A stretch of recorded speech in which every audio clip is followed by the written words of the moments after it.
Hello, I giving Boboy na may rakpam. Nahanam pumas the Esorgi wapau tana bugida maglak piba asigida magatagatari. Agi prathnadi, nahak na takdi ba wapau asigi mapal na, Esorbu nungsiba, amasung mahaki mi aduga mahaki singlupu nungsiba sini. The Hagna Nahaki from the Nolukchoning Badudi, Nahana takdi ba wapau asina. Nahanaki singlupta pipam tokpanaki commitment, amasung nahaki singluki luching missing in makapon pam tokpa adugi mahutisilandigan. Adu wapau sigi mapal. Nahakising lupa nungsiba, nahakising lupa luching musing buhina nungsiba, adu quite maruoina, Esorgi matik mangalig na maghingba punsi da chakot pa adu, eki prathanani. Ibang umaki wapau, taminas.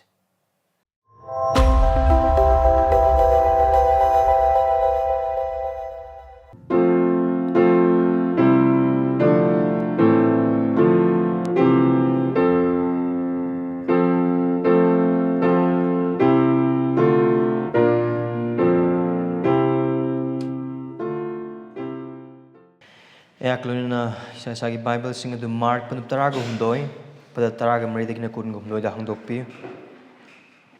Mark chapter 13 verses 14 to 23. Adubu amang ataki tukachaba mahak aduna leploi daba maphamda leptuna leiba nakhoina uba matamda. Pa mahak aduna khangsana. Judea da leiba makhoi chingda chensana. Yumthakta leiba mahak aduna imungda changnaba kumdasanu imungda changduna karigumba pot amatta lauthoktasanu aduga laubukta leiba mahakna achonba phi launaba amuk hallaktasanu aduga numitsing aduda mirolibi amasung khomnau ribising adu awabanida aduga nakhoina chenba adu ningtham thada thoktanaba haizo Hariba numitsing adu yamna waba matam oigani. Isorna semkiba khutsemgi ahobadagi haujik phauba asigumba numit amata thokidre. Aduga kaidawaidasu thoklaroi. Ibungona numitsing adu kaksin bidrabadi mi kana amata hinghoroi. Adubu mahakna khandokraba khangatpa singgidamak mahakna numit adu kaksin bigani. Mata maduda kanagumba mina nakhoida yengu Khrista asida leire natraga yengu Khrista aduda leire hairabadi madu thajaganu maramdi Khrista sasinaba amasung wa takthok sinaba sing thoklakani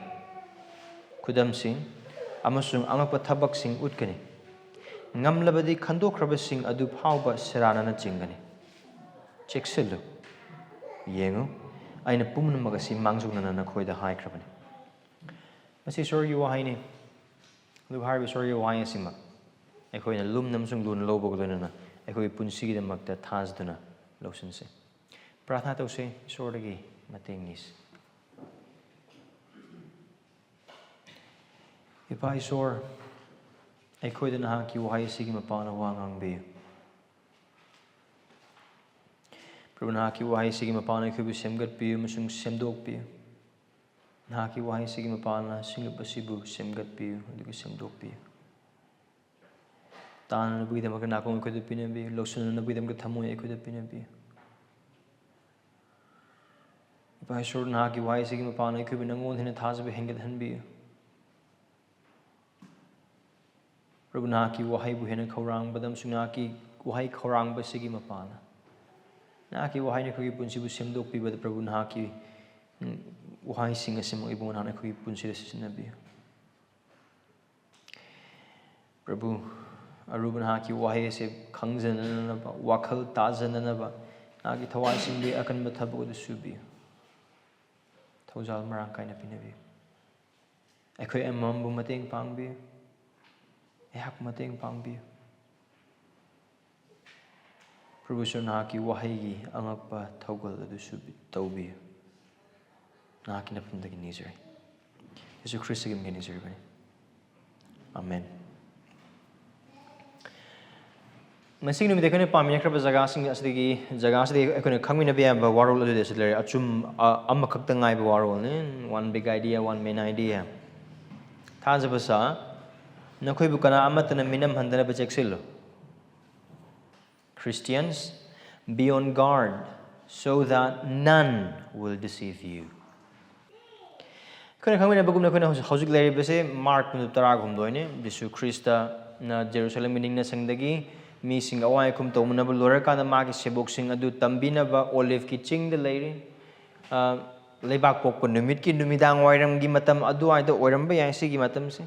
Jisu Khrista numit kharani gi matung da ma phagani hatkani awan khangani humni suba numit ma khingat kani na Passion Week Khrista gi awan khangba gi hapta adu gi manung dani aduga ayana so hana haikraba dugumna Mark 13 arrive mafam amanate even ngasi numite khone taga dorba jaga si so arrive jaga amanate aduna ayana hawbadi hono thagot chaning badi karigum basigi wapa se uirum ta boiba targa di bhap tar ngasi wapa adu uibigenu adagi di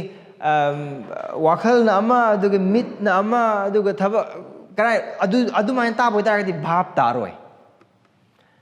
munna tabi ayana Bible gi wahai sing hai matam da dom dongi Bible de yengbiu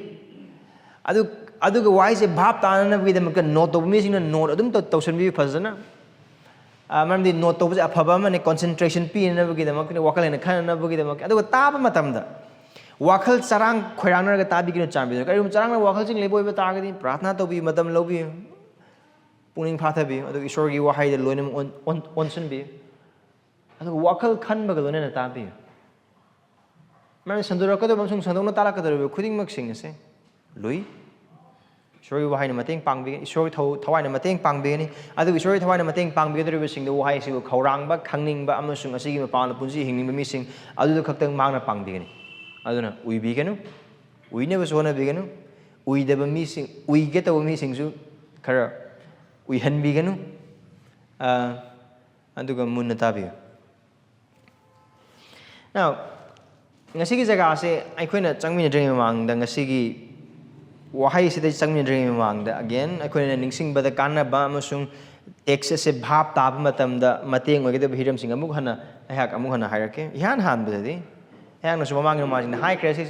hanjan hai bagi meram maru oibena maram oiragani Mark 13 gi pada manga dagi ne pada kun gu humdoi phau ba se AD humdra da thokadoba Jerusalem ningna sang adu manghan ba amasung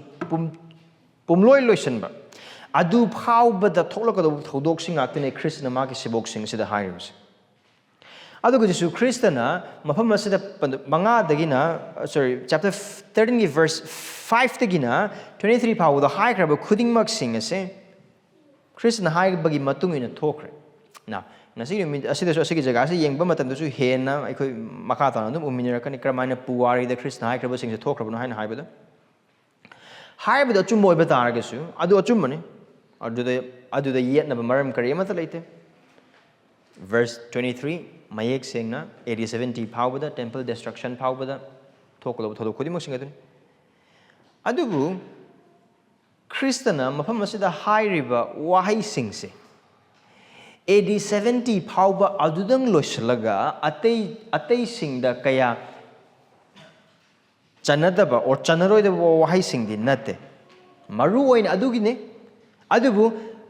suron khuding makta laigedoriba thajaba khuding mak sing Jisu Khristana na hallakpa numit adu phawbada laigedoriba thajabagi kanglup khuding mak sing amasung suron khuding mak singda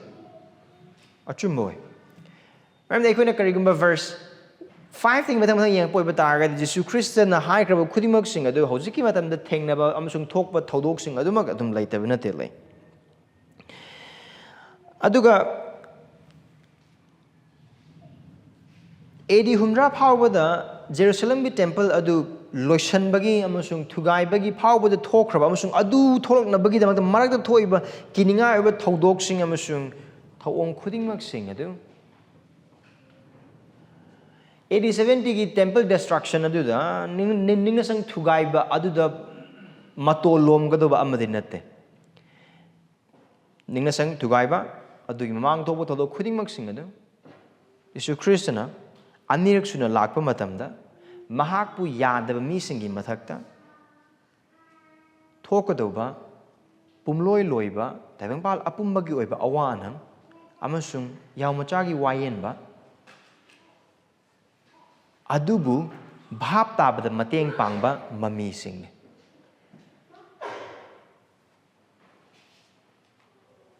asise bhap tabada amasung khangba mathau tabase karino hai boiba targadi asigi structure se khang boiba targadi verse 23 power se temple destruction phawbugine haibadu bhajana bhap tab boiba targadi laikra koi thaja khudimok singse asigi mhamje pab matam du hena bhap tani hena make singba ama oini adu khakting sunatana Jisu Khristana pam punsi karamba punsi ma ki tungbu thajabeyana cross puraga ma ki maram gidamak awanan khanglaga apaba wapau sandoktuna Khristana aniraksuna lakpa adu khourangna ngairag leiba adugi punsi Khristana pamba adugi punsi do adudagi mai leithoktana adudagi aduda mami adugi potudagi mami samdana hingbada mateng pangado jaga amani aduga thokudriba thodo khudingmak sing aduna langtak nahandana bagi damak maram di kaino verse 5 dum Khristana mag se bosung da haibu langtak tanana bagi damak tane lan tholok poiba targasu jwar haba tholok poiba targasu adudagi di chak tang bosing tholok poiba targasu adudagi di aikoi gi thaja bagi maram aikoi bu otpa nerek poiba targasu khudingmak sing ado khudingmak sing ado aduduna aikoi thamoi wahanba langtak nahanba nattana khudingmak sing do thokpo iba taragadi Khristana aniraksuna lakpado soidri hain haibda aikhoide hena khanghanbagi mapalna numit adugi damakta thaurang tawraga hingbe hena mateng pangnabagi damaktani aduna Israel ga Syria ga nongmai kamnaba matamda or misal kamnaba matamda o soidri Jesu Christ lakadumna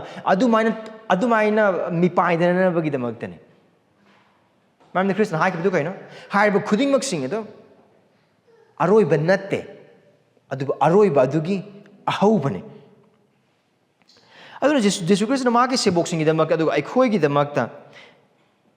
leiba magi aningba adudi aikoi gi thajabagi punsi ase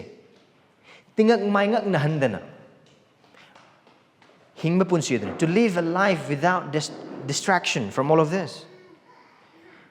Christagi aningba se nangamusungai gi damakta ngasigi numita wapa osu tar nangamusungai gi damakta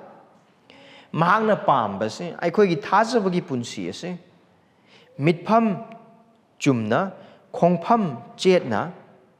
isana isabu yazadana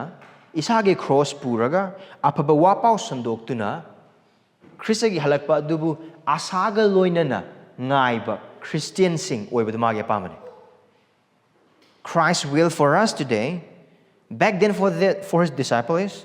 to be a focused self-denying cross-carrying, gospel-preaching, hopeful Christians and disciples. Now, adugi wakhal adugulone mana verse chapter 13 se mana magi sebok singa sida surapon gi chinga mana tambiribus asise ekone amung hana bhap tanna bidamakta reminder ne na ngasigi jaga se yeng oiba targadi verse 5 take verse 13 ekon mamangi nongmajing ta kiba mafam duga ngasi lumita ekoina parkadu jaga pada taraga mari dagina kunga humdoi phauba asida asigi jaga anis de khenab khara adum ekoi uba phangani amana dai boy bata verse 5 to 13 phauba asida Jisu Khristana magi sebok sing aduda haibase man piba ya thangse hoi cham nadana ba hoi tinga ma nadana ba hoi langthang nadana ba adu maru ne kari tawdana ba siba phauba mahak ya phawapau ke maram gidamak aduga mahaki mingi maram gidamak awanang khangna ba gidamak tane yasinna ba puroktana na ba loiba phau thajabe ab oina ba gidamak tane adune maru oina high grise verse 5 to verse 13 phaudu asigi aham section aside makhoi gi mathak Jesu Christ gi maramna lakado awanang khudimak sing adu bhaiba khudingmak sing aduda makhoi mai leiga chendana bugidam adubu thauna phana Christa da magi thawai sing bada ngajaduna siba phawa thajabe aba Christian am oina bugidam ikaiba leitana akiba leitana sibudu kiban leitana aduga ming aranma phangba adu kiba leitana adubu ngasigi jaga ase Jesu Christ magi sebok sing da piba yathangse apaba wapau gi thogol hena chakona bugidamak chena na bugidamak tane amukana ahamduna kari si phau thajabe ab oina bugidamak chen dana bugidamak compromise tawdana bugidamak Christ gi maram gidamak right ꯑꯗꯨꯕꯨ ꯉꯁꯤꯒꯤ ꯖꯒꯥꯁꯤꯗꯗꯤ ꯑꯐꯕ ꯋꯥ ꯄꯥꯎꯒꯤ ꯊꯕꯛ ꯍꯦꯟꯅ ꯇꯧꯅꯅꯕꯒꯤꯗꯃꯛ ꯃꯔꯝꯗꯤ verse 10 ꯎꯈꯤꯕꯗꯨ ꯀꯔꯤꯅꯣ ꯑꯋꯥ ꯃꯌꯥꯝ ꯅꯪꯕ ꯑꯣꯏꯕ ꯇꯥꯔꯒꯁꯨ ꯑꯐꯕ ꯋꯥ ꯄꯥꯎ ꯖꯥꯇꯤꯁꯤꯡꯗ ꯁꯟꯗꯣꯛꯀꯅꯤ ꯑꯗꯨꯒꯤꯗꯃꯛ ꯃꯥꯒꯤ ꯁꯦꯕꯣꯛꯁꯤꯡꯁꯦ ꯆꯦꯟꯅꯅꯕꯒꯤꯗꯃꯛꯇꯅꯤ ꯑꯩꯅ ꯍꯥꯏꯖ ꯀꯩꯅꯣ ꯃꯈꯥ ꯇꯥꯅ ꯑꯩ ꯑꯗꯨꯝ ꯍꯥꯏꯔꯛꯀꯦ ꯁꯦꯡꯗꯣꯛꯂꯛꯀꯦ ꯆꯃꯝꯅꯗꯅꯕꯒꯤꯗꯃꯛꯇ ꯑꯗꯨꯅ ꯃꯨꯟꯅ ꯇꯥꯕꯤꯌꯨ verse 14 verse 23 ꯐꯥꯎꯕ ꯑꯁꯤꯗ ꯃꯔꯨꯑꯣꯏꯅ ꯖꯤꯁꯨ ꯈ꯭ꯔꯤꯁꯇꯅ ꯃꯥꯒꯤ ꯁꯦꯕꯣꯛꯁꯤꯡꯗ ꯇꯝꯕꯤꯒꯗꯧꯔꯤꯕꯁꯦ ꯖꯤꯁꯨ ꯈ꯭ꯔꯤꯁꯇꯅ chapter 11 ꯍꯧꯔꯒ ꯋꯥꯌꯦꯟꯕꯒꯤ ꯋꯥꯍꯩ ꯍꯥꯏꯈ꯭ꯔꯕ ꯑꯃꯁꯨꯡ ꯃꯥꯡꯍꯟꯒꯅꯤ ꯍꯥꯏꯅ ꯍꯥꯏꯈ꯭ꯔꯕ ꯅꯤꯡꯅꯁꯪ ꯑꯗꯨ ꯃꯥꯡꯕꯒꯤ ꯃꯇꯥꯡꯗꯅꯤ ꯂꯣꯏꯁꯤꯟꯕꯒꯤ ꯃꯇꯥꯡꯗꯅꯤ ꯑꯃꯔꯣꯝꯗ ꯍꯥꯏꯕ ꯑꯣꯏꯕ ꯇꯥꯔꯒꯗꯤ ꯖꯤꯁꯨ ꯈ꯭ꯔꯤꯁꯇꯅ chapter 13 ꯍꯧꯔꯛꯄ ꯃꯇꯝꯗ ꯃꯍꯥꯛꯅ verse 2 ꯑꯆꯧꯕ ꯌꯨꯝꯁꯤꯡ ꯑꯁꯤ ꯎꯕ꯭ꯔꯥ ꯅꯤꯡꯈꯥꯏꯗꯕ ꯂꯣꯟꯅꯕ ꯅꯨꯡ ꯑꯃꯗ ꯊꯝꯂꯣꯏ ꯍꯥꯏꯅ ꯃꯍꯥꯛꯅ ꯁꯤꯒꯤ ꯋꯥꯍꯩꯁꯦ ꯍꯥꯏꯈ꯭ꯔꯤꯁꯦ ꯁꯣꯏꯗꯅ ꯃꯥꯡꯒꯅꯤ ꯍꯥꯏꯅ ꯍꯥꯏꯕꯗꯨꯅꯤ ꯑꯗꯨꯒ ꯑꯗꯨ ꯃꯥꯡꯕꯗꯨ ꯀꯔꯝꯍꯥꯏꯅ ꯊꯣꯛꯂꯛꯀꯗꯧꯕꯅꯣ ꯍꯥꯏꯅ ꯍꯥꯏꯕꯗꯣ ꯑꯗꯨꯒꯤ ꯃꯇꯥꯡꯗꯨꯗ ꯍꯥꯏꯕ ꯋꯥꯍꯩꯁꯤꯅꯤ verse 14 verse 23 ꯐꯥꯎꯕꯁꯦ ꯑꯗꯨꯅ ꯖꯦꯔꯨꯁꯥꯂꯦꯝ ꯑꯗꯨꯒꯤ ꯅꯤꯡꯅꯁꯪ ꯑꯗꯨꯒ ꯖꯦꯔꯨꯁꯥꯂꯦꯝꯒꯤ ꯑꯀꯣꯏꯕ ꯑꯗꯨꯒ ꯑꯗꯨꯗ ꯂꯩꯈ꯭ꯔꯕ ꯖꯦꯍꯨꯗꯤ ꯃꯆꯥꯁꯤꯡ ꯑꯗꯨꯒꯤ ꯃꯊꯛꯇ ꯂꯥꯛꯀꯗꯧꯔꯤꯕ ꯈꯝ ꯊꯦꯡꯕ ꯑꯋꯥꯕ ꯑꯅꯥꯕ ꯈꯨꯗꯤꯡꯃꯛꯁꯤꯡ ꯑꯁꯦ ꯃꯈꯣꯏꯒꯤ ꯄꯥꯞꯅ ꯃꯔꯝ ꯑꯣꯏꯔꯒ ꯏꯁꯣꯔꯗꯒꯤ ꯂꯥꯛꯀꯗꯧꯕ ꯋꯥꯌꯦꯟꯕ ꯑꯗꯨꯅ ꯃꯔꯝ ꯑꯣꯏꯔꯒꯅꯤ ꯑꯗꯨꯅ ꯑꯃꯔꯣꯝꯗ ꯍꯥꯏꯕ ꯑꯣꯏꯕ ꯇꯥꯔꯒꯗꯤ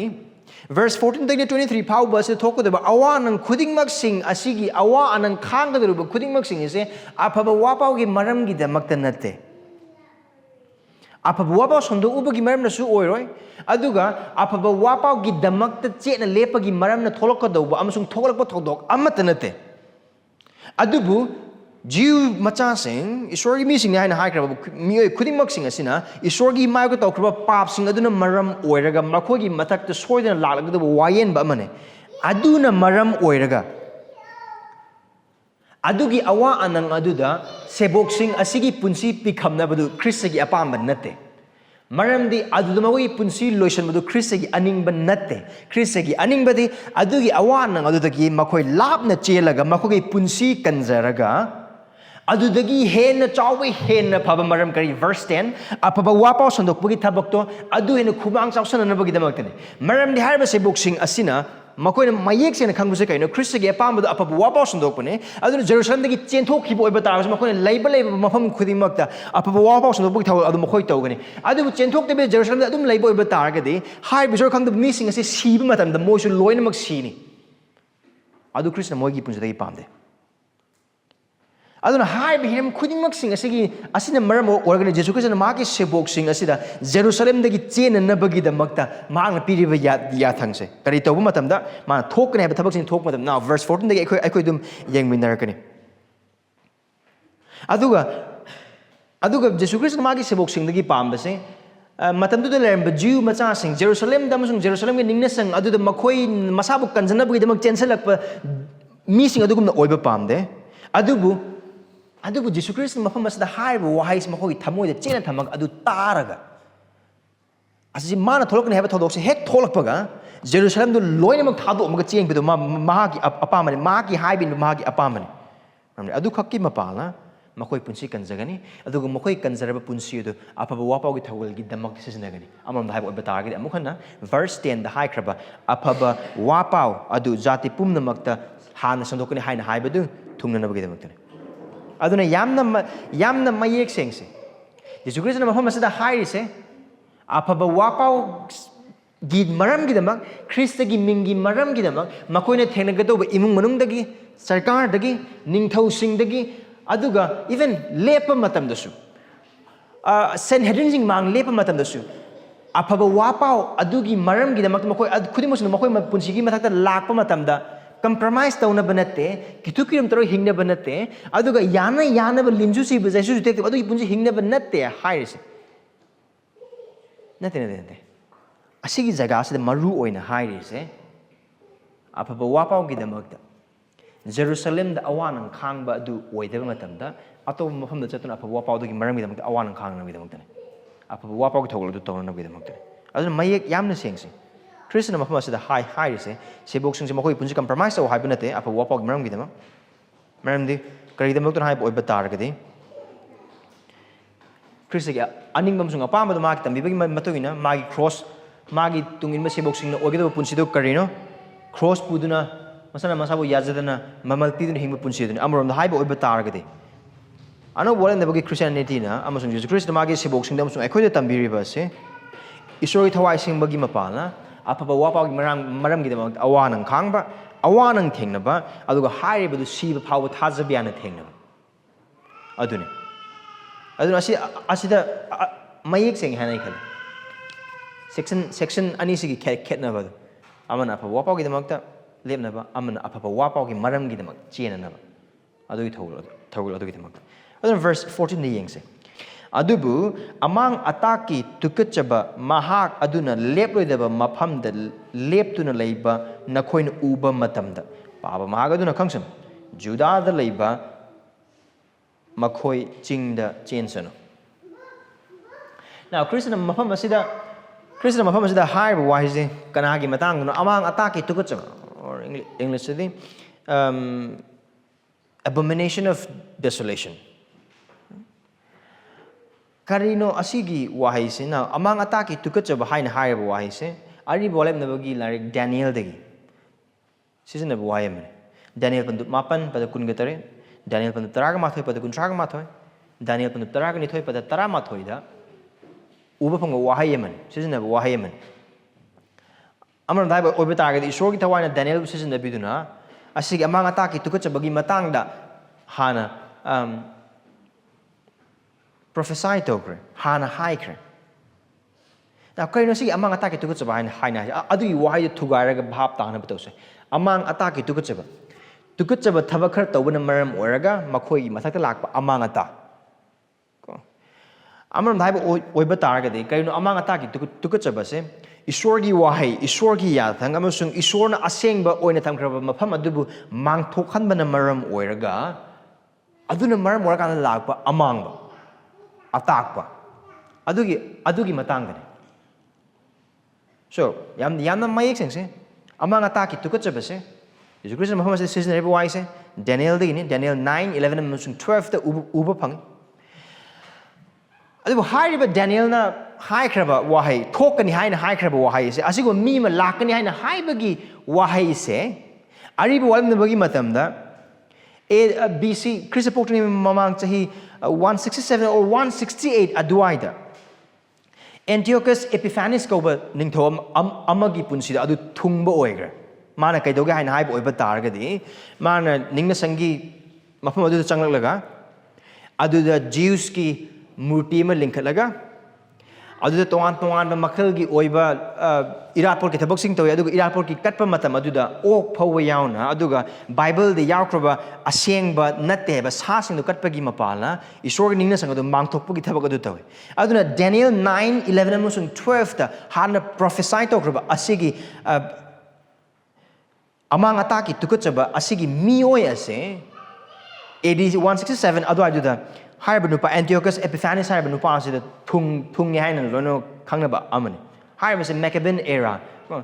Maccabees ko blaik amakak lei adu da su mayek seng record tawraga leiba puwari gi thodok amani adu oiba targa de Jesus Christ na karigi da makto si amukhan season race now Josephus ko by puwari isanba Jew gi puwari isanba nupa man ibagi matungina asiga mafam basida Krishna hiram liba thawong kari thawong amang ataki tukachaba se thohan ba mi na mafam basida haiba se thado amagi matang nate adu mi bagi matang ne asigi mi sina kadogani mahangna leploida ba mafam da leptuna leiba matam amadi haibadi mahangna leiroda ba amasung mahangna changmoida ba mafam ne adu mak changgani masong yamna phanna mana tawning tawgani adugi matamadu adu tawriba mi ado amang ataki tukachaba adugi mi adu oigani haina haibaduni bhata ko sifawa sigi wahai se now Josephus haiba nupa se asigi Jerusalem gi destruction asigi matang 87 swai de hingho nu pa mane ꯑꯗꯨꯒ ꯃꯥꯅ ꯑꯁꯤ ꯊꯣꯛꯄ ꯊꯧꯗꯣꯛ ꯈꯨꯗꯤꯡꯃꯛꯁꯤꯡꯁꯦ ꯃꯍꯥꯛꯀꯤ ꯂꯥꯏꯔꯤꯛꯁꯤꯡꯗ ꯖꯤꯍꯨꯗꯤꯁꯤꯡꯒꯤ war ꯑꯗꯨꯒ Zeus ꯑꯦꯟꯇꯤꯀꯤꯇꯤꯁ ꯍꯥꯏꯅ ꯍꯥꯏꯕ ꯃꯥꯒꯤ ꯇꯣꯉꯥꯟ ꯇꯣꯉꯥꯟꯕ ꯂꯥꯏꯔꯤꯛꯁꯤꯡ ꯂꯩ ꯑꯗꯨꯗ ꯃꯥꯅ ꯔꯦꯀꯣꯔꯗ ꯇꯧꯕꯒꯤ ꯃꯇꯨꯡ ꯏꯟꯅ AD 39 ꯑꯃꯁꯨꯡ 41 ꯑꯗꯨꯋꯥꯏꯗ ꯀꯂꯤꯒꯨꯂꯥ ꯀꯧꯕ ꯅꯨꯄꯥ ꯑꯃꯈꯛꯅ or ꯅꯤꯡꯊꯧ ꯑꯃꯈꯛꯅ ꯃꯍꯥꯛꯅ ꯀꯩꯗꯧꯒꯦ ꯍꯥꯏꯅ ꯍꯥꯏꯕ ꯑꯣꯏꯕ ꯇꯥꯔꯒꯗꯤ ꯃꯍꯥꯛ ꯃꯁꯥꯃꯛꯀꯤ ꯃꯨꯔꯇꯤ ꯑꯗꯨ ꯑꯁꯤꯒꯤ ꯖꯦꯔꯨꯁꯂꯦꯝ ꯇꯦꯝꯄꯜ ꯑꯁꯤꯗ ꯂꯤꯡꯈꯠꯂꯦ ꯑꯗꯨ ꯃꯍꯥꯛ ꯁꯦꯝꯃꯒ ꯊꯝꯃꯦ ꯑꯗꯨ ꯈꯛꯇꯪꯒꯤ ꯋꯥꯔꯤ ꯅꯠꯇꯦ ꯇꯣꯉꯥꯟ ꯇꯣꯉꯥꯟꯕ ꯄꯨꯋꯥꯔꯤ ꯑꯗꯨꯒꯤ ꯔꯦꯀꯣꯔꯗꯀꯤ ꯃꯇꯨꯡ ꯏꯟꯅ ꯇꯣꯉꯥꯟ ꯇꯣꯉꯥꯟꯕ ꯑꯁꯤꯒꯤ ꯁꯛꯇꯝꯁꯦ ꯑꯣꯏꯕ ꯌꯥꯏ ꯍꯥꯏ ꯑꯣꯏꯊꯣꯛꯑꯝꯕ ꯌꯥꯏ ꯍꯥꯏꯅ ꯍꯥꯏꯕ ꯌꯥꯕ ꯃꯤꯁꯤꯡ ꯂꯩ ꯑꯍꯥꯟꯕꯗꯗꯤ ꯑꯁꯤꯒꯤ ꯅꯨꯄꯥꯁꯤꯅꯦ ꯅꯤꯡꯊꯧ ꯀꯂꯤꯒꯨꯂꯥ ꯑꯗꯨꯒ ꯑꯅꯤꯁꯨꯕꯗꯗꯤ ꯖꯦꯔꯨꯁꯂꯦꯝ ꯑꯁꯤꯗ ꯂꯩꯕ ꯖ꯭ꯌꯨ ꯃꯆꯥꯁꯤꯡꯒꯤ ꯃꯔꯛꯇꯒꯤ ꯖ꯭ꯌꯨ ꯃꯆꯥꯃꯛꯅ ꯖꯦꯂꯠ ꯖꯤꯁꯨ ꯈ꯭ꯔꯤꯁꯇꯒꯤ ꯁꯦꯕꯣꯛꯁꯤꯡ ꯃꯔꯛꯇ ꯖꯦꯂꯠ ꯌꯥꯎꯋꯦ ꯖꯦꯂꯠ ꯁꯥꯏꯃꯟ ꯑꯃꯔꯣꯝꯗ ꯍꯥꯏꯕ ꯑꯣꯏꯕ ꯇꯥꯔꯒꯗꯤ ꯔꯣꯝꯒꯤ ꯁꯨꯞꯅꯝ ꯁꯥꯁꯟꯗꯒꯤ ꯖꯤꯍꯨꯗꯤꯁꯤꯡꯕꯨ ꯅꯤꯡꯈꯥ ꯇꯝꯅꯅꯕꯒꯤꯗꯃꯛꯇ ꯅꯤꯡꯈꯥ ꯇꯝꯕ ꯂꯧꯅꯅꯕꯒꯤꯗꯃꯛꯇ ꯑꯃꯁꯨꯡ ꯄꯤꯅꯅꯕꯒꯤꯗꯃꯛꯇ ꯀꯟꯅ ꯂꯥꯟ ꯍꯧꯕꯒꯤ ꯃꯄꯥꯜꯅ ꯍꯣꯠꯅꯔꯤꯕ ꯄ꯭ꯔꯣꯇꯦꯁꯇꯔꯁꯤꯡꯅꯦ ꯑꯃꯔꯣꯝꯗ ꯍꯥꯏꯕ ꯑꯣꯏꯕ ꯇꯥꯔꯒꯗꯤ ꯃꯇꯝ ꯑꯗꯨꯒꯤ ꯑꯟꯗꯔꯒ꯭ꯔꯥꯎꯟꯁꯤꯡꯅꯦ ꯃꯣꯏꯁꯦ ꯃꯇꯝ ꯑꯗꯨꯒꯤ ꯃꯅꯨꯡꯒꯤ ꯃꯤꯁꯤꯡꯅꯦ ꯈꯨꯠꯂꯥꯏ ꯄꯥꯏꯕꯁꯤꯡꯅꯦ ꯑꯗꯨꯕꯨ AD 67 68 ꯑꯗꯨꯋꯥꯏꯗ now again Jewꯒꯤ ꯋꯥꯔꯁꯦ AD 66 ꯑꯗꯨꯋꯥꯏꯗꯒꯤ ꯑꯗꯨꯝ ꯍꯧꯔꯕꯅꯤ AD 70ꯗ ꯇꯦꯝꯄꯜꯗꯨ ꯂꯣꯏꯅꯃꯛ ꯊꯨꯒꯥꯏꯒꯗꯣꯏꯅꯤ ꯑꯗꯨꯕꯨ AD 67 68 ꯑꯗꯨꯋꯥꯏꯗ ꯑꯁꯤꯒꯤ ꯖꯦꯂꯠ ꯀꯥꯡꯕꯨꯁꯤꯅ ꯑꯁꯤꯒꯤ ꯃꯅꯨꯡꯒꯤ ꯃꯤ ꯖꯤꯍꯨꯗꯤ ꯃꯆꯥꯁꯤꯡꯒꯤ ꯑꯣꯏꯕ ꯏꯍꯧ ꯍꯧꯕ ꯀꯥꯡꯂꯣꯏ or ꯌꯥꯑꯣꯂꯣꯏ ꯀꯥꯡꯂꯨꯞꯁꯤꯡ ꯑꯁꯤꯃꯛꯅ ꯃꯈꯣꯏ ꯃꯁꯥꯒꯤ ꯑꯣꯏꯕ ꯍꯥꯏ ꯄ꯭ꯔꯤꯁ ꯑꯃ ꯄꯨꯔꯣꯍꯤꯠ ꯑꯃ ꯂꯤꯡꯈꯠꯂꯒ ꯖꯦꯔꯨꯁꯂꯦꯝꯒꯤ ꯅꯤꯡꯅꯁꯤꯡ ꯑꯁꯤꯗ ꯃꯈꯣꯏꯅ ꯇꯧꯔꯣꯏꯗꯕ ꯊꯕꯛꯁꯤꯡꯗꯨ ꯇꯧꯈꯤ ꯑꯁꯤ ꯈꯛꯇ ꯅꯠꯇꯦ AD 70ꯗꯗꯤ ꯇꯥꯏꯇꯁ ꯂꯥꯛꯑꯦ ꯑꯗꯨꯒ ꯇꯥꯏꯇꯁ ꯀꯧꯕ ꯅꯨꯄꯥ ꯑꯁꯤꯅ ꯂꯥꯛꯂꯒ ꯖꯦꯔꯨꯁꯂꯦꯝ ꯑꯗꯨ ꯈꯛꯇꯪ ꯊꯨꯒꯥꯏꯕ ꯑꯃꯁꯨꯡ ꯅꯤꯡꯈꯥꯏꯕ ꯅꯠꯇꯅ ꯖꯦꯔꯨꯁꯂꯦꯝꯒꯤ ꯅꯤꯡꯅꯁꯤꯡ ꯑꯗꯨꯁꯨ ꯂꯣꯏꯅꯃꯛ ꯊꯨꯒꯥꯏꯕꯒꯤ ꯊꯕꯛ ꯇꯧꯏ now ꯑꯗꯨꯅ ꯃꯤꯑꯣꯏ ꯑꯣꯏꯅ ꯌꯦꯡꯉꯛꯄ ꯃꯇꯝꯗ ꯇꯥꯏꯇꯁ or Caligula or Zealot ꯁꯤꯒꯤ ꯌꯥꯎꯔꯣꯏ ꯀꯥꯡꯂꯨꯞꯁꯤꯡ ꯑꯁꯤ ꯑꯣꯏꯔꯝꯕꯒꯤ ꯆꯥꯡ ꯋꯥꯡꯕꯒꯤ ꯐꯤꯕꯝ ꯑꯗꯨꯗ ꯎꯕ ꯐꯪꯏ ꯑꯗꯨꯅ ꯖꯤꯁꯨ ꯈ꯭ꯔꯤꯁꯇꯅ ꯃꯐꯝ ꯑꯁꯤꯗ ꯍꯥꯏꯔꯤꯁꯦ ꯀꯔꯤꯅꯣ ꯑꯗꯨꯒꯤ ꯊꯧꯗꯣꯛꯇꯣ ꯍꯦꯛ ꯊꯣꯛꯂꯛꯄ ꯃꯇꯝꯗ ꯃꯥꯅ ꯁꯤꯖꯤꯟꯅꯕ ꯋꯥꯍꯩꯗ ꯌꯦꯡꯉꯣ ꯄꯥꯕ ꯃꯍꯥꯛ ꯑꯗꯨꯅ ꯈꯪꯁꯅꯨ now ꯑꯁꯤꯒꯤ ꯋꯥꯍꯩꯁꯦ ꯖꯤꯁꯨ ꯈ꯭ꯔꯤꯁꯇꯒꯤ ꯋꯥꯍꯩ ꯑꯣꯏꯒꯦꯔꯥ or ꯃꯥꯔꯛꯅ ꯍꯥꯞꯆꯤꯟꯕ ꯋꯥꯍꯩ ꯑꯃ ꯑꯣꯏꯕ ꯇꯥꯔꯒꯁꯨ ꯑꯁꯤꯁꯦ ꯃꯇꯝ ꯑꯗꯨꯒꯤ ꯊꯥꯗꯕꯁꯤꯡ ꯃꯥꯡꯗ ꯄꯥꯕ ꯃꯇꯝꯗ ꯑꯁꯤꯒꯤ ꯑꯃꯥꯡ ꯑꯇꯥꯛꯀꯤ ꯇꯨꯀꯠꯆꯕ ꯃꯤꯁꯤꯡ ꯃꯇꯥꯡꯗ ꯄꯥꯕ ꯃꯇꯝꯗ ꯑꯁꯤꯅ ꯄꯤꯔꯤꯁꯦ ꯁꯤꯒꯅꯦꯜ ꯑꯃꯅꯦ ꯀꯔꯤ ꯁꯤꯒꯅꯦꯜꯅꯣ ꯍꯥꯏꯅ ꯍꯥꯏꯕ ꯑꯣꯏꯕ ꯇꯥꯔꯒꯗꯤ ꯑꯗꯨꯒꯤ ꯊꯧꯗꯣꯛꯇꯣ ꯍꯦꯛ ꯊꯣꯛꯄ ꯃꯇꯝꯗ ꯀꯔꯝꯕ ꯊꯧꯗꯣꯛ ꯗꯦꯅꯤꯌꯦꯜꯅ ꯃꯥꯒꯤ ꯆꯦꯞꯇꯔ 9 verse 27 11:31 ꯑꯃꯁꯨꯡ 12:11ꯗ ꯊꯣꯛꯀꯅꯤ ꯍꯥꯏꯅ ꯍꯥꯏꯈꯤꯕ ꯑꯗꯨꯒ ꯊꯣꯛꯁꯨ ꯊꯣꯛꯈꯤꯕ AD 167 ꯑꯗꯨꯋꯥꯏꯗ ꯊꯣꯛꯈꯤꯕ ꯑꯗꯨꯒ ꯃꯥꯟꯅꯕ ꯊꯧꯗꯣꯛ ꯑꯃ ꯊꯣꯛꯂꯛꯄ ꯑꯣꯏꯕ ꯇꯥꯔꯒꯗꯤ probably Jew ꯃꯆꯥꯁꯤꯡꯅ ꯂꯣꯏꯅꯃꯛ ꯈꯪꯕ ꯊꯧꯗꯣꯛ ꯑꯃꯅꯤ AD 167ꯒꯤ ꯊꯧꯗꯣꯛ ꯑꯗꯨ ꯑꯗꯨꯒ ꯃꯥꯟꯅꯕ ꯑꯃ Abomination of Desolation ꯑꯗꯨꯒ ꯃꯥꯟꯅꯕ ꯑꯃ ꯍꯦꯛ ꯊꯣꯛꯂꯛꯄ ꯃꯇꯝꯗꯗꯤ ꯀꯩꯅꯣ ꯖꯤꯁꯨ ꯈ꯭ꯔꯤꯁꯇꯅ ꯍꯥꯏꯔꯤꯁꯦ ꯑꯗꯨ ꯍꯦꯛ ꯊꯣꯛꯄꯒ ꯑꯗꯨ green lightꯅꯦ ꯀꯅꯥꯗ ꯃꯥꯒꯤ ꯁꯦꯕꯣꯛꯁꯤꯡꯗ ꯀꯩꯗꯧꯅꯕ ꯖꯦꯔꯨꯁꯂꯦꯝ ꯊꯥꯗꯣꯛꯅꯕ ꯖꯦꯔꯨꯁꯂꯦꯝꯗꯒꯤ ꯆꯦꯟꯅꯅꯕ ꯀꯗꯥꯏꯗ ꯆꯤꯡꯒꯤ ꯃꯐꯝ ꯑꯃꯗ ꯑꯗꯨꯅ ꯃꯐꯝ ꯑꯁꯤꯗ ꯍꯥꯏꯁꯦ ꯖꯨꯗꯥꯗ ꯂꯩꯕ ꯃꯈꯣꯏꯅ ꯆꯤꯡꯗ ꯆꯦꯟꯁꯅꯨ